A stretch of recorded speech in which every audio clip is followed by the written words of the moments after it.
بسم اللہ الرحمن الرحیم۔ بہت عرصے بعد آپ لوگوں سے مخاطب ہوں۔ کچھ الیکشنز کے بارے میں جو ضمنی انتخابات ہو رہے ہیں، بہر صورت اس کے بارے میں بہت سارے تجزیے موجود ہیں۔ جیت ہار جس کی بھی ہوگی وہ تو ساری بات نظر آ جائے گی، لیکن میں نے جو عام تجزیے لوگوں کے سنے، مختلف ٹی وی چینلز کے لوگ، اور جو گلیوں میں اور بازاروں میں لوگوں سے پوچھ گچھ ہو رہی تھی، اور چھوٹے چھوٹے بزنس مین اور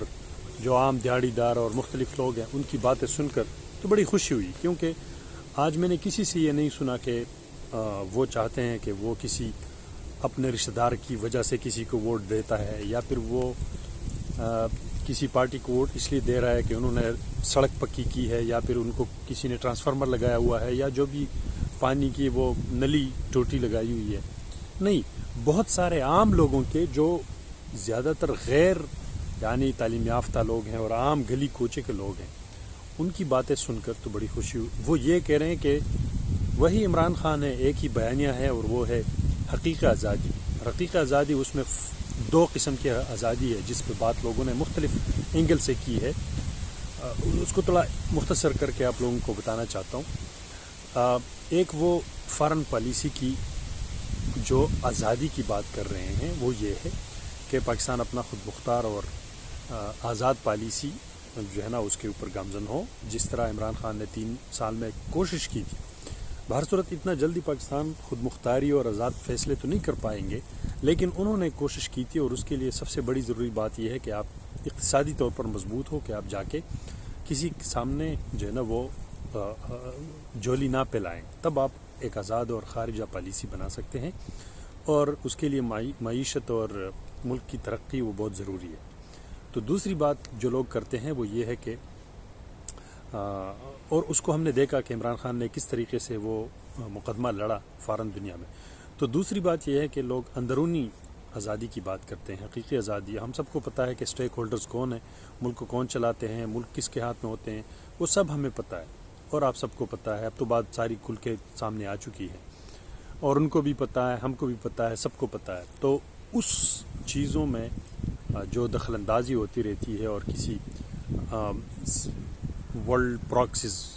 وار اور اس کے وجہ سے اپنے ملک اور قوم کی امن اور چیزوں کو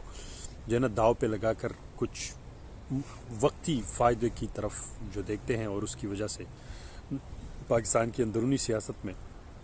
بہت بڑی جو ہے نا وہ ایک طاقت آگے پیچھے اسٹیبلشمنٹ، یا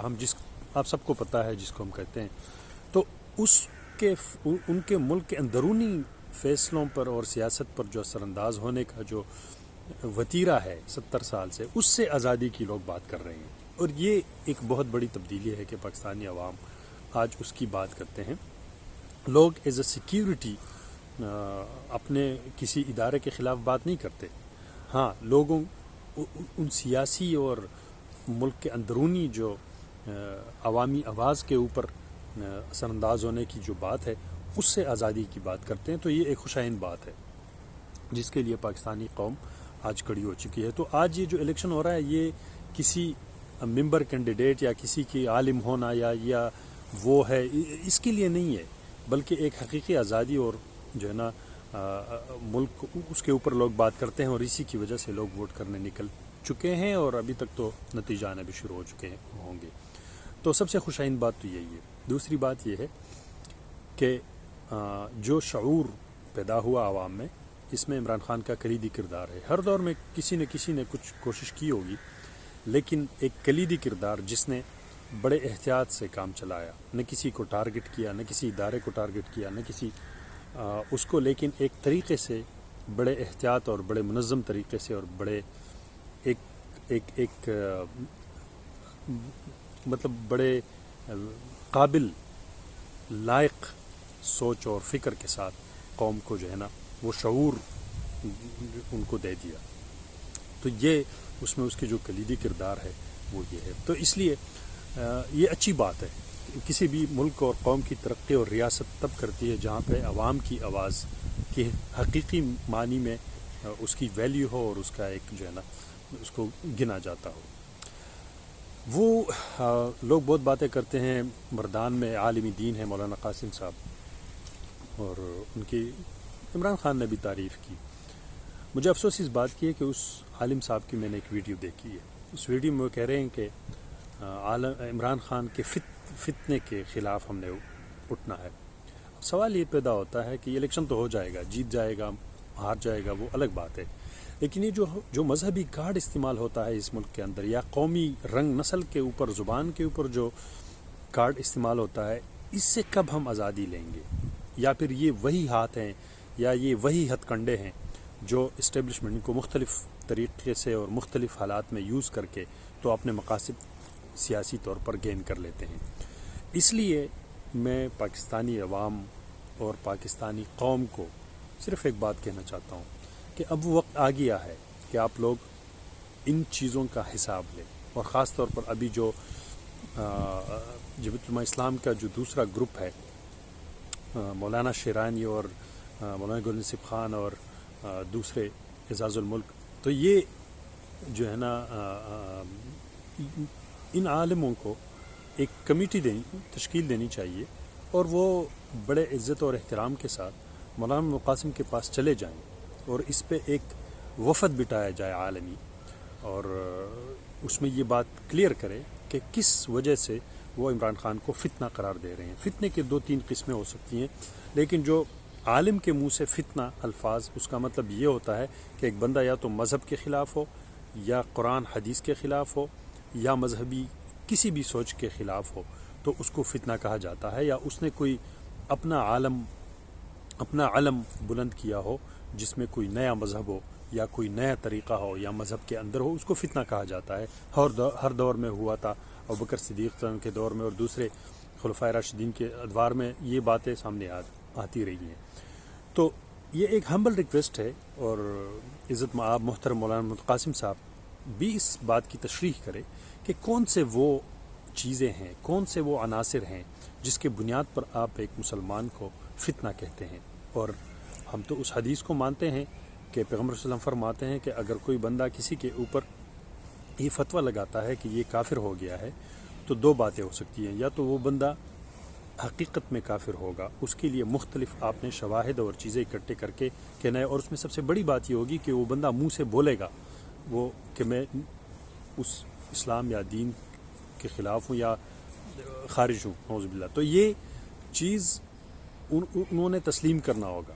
اب وہ اگر کھلے عام خدا کا نام لیتا ہے، قرآن کا، حدیث کا، محمد رسول اللہ کے پرچار کی بات کرتا ہے، ان پہ آپ کھلے عام فتنہ اور دین سے اخراج کا جو فتویٰ لگاتے ہیں، کیا آپ اس فتوے لگانے کے متحمل ہیں؟ کیا آپ کے پاس اتنے شواہد ہیں؟ کیا آپ حقیقی طور پر اس بات کو تسلیم کرتے ہیں تہ دل سے، یا پھر آپ عوام میں ایسی افواہیں اور باتیں پھیلا کر کل کو اس کے اوپر اگر ذات پر اٹیک ہو، حملہ ہو، کیونکہ آپ نے اس کو فتنہ قرار دیا ہے، تو آپ کے تو بہت سارے جنونی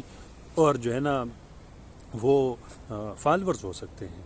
تو اس کا جواب پھر کون ہوگا؟ اور قرآن کی آیات ہے کہ ایک بندے کا قتل ساری انسانیت کی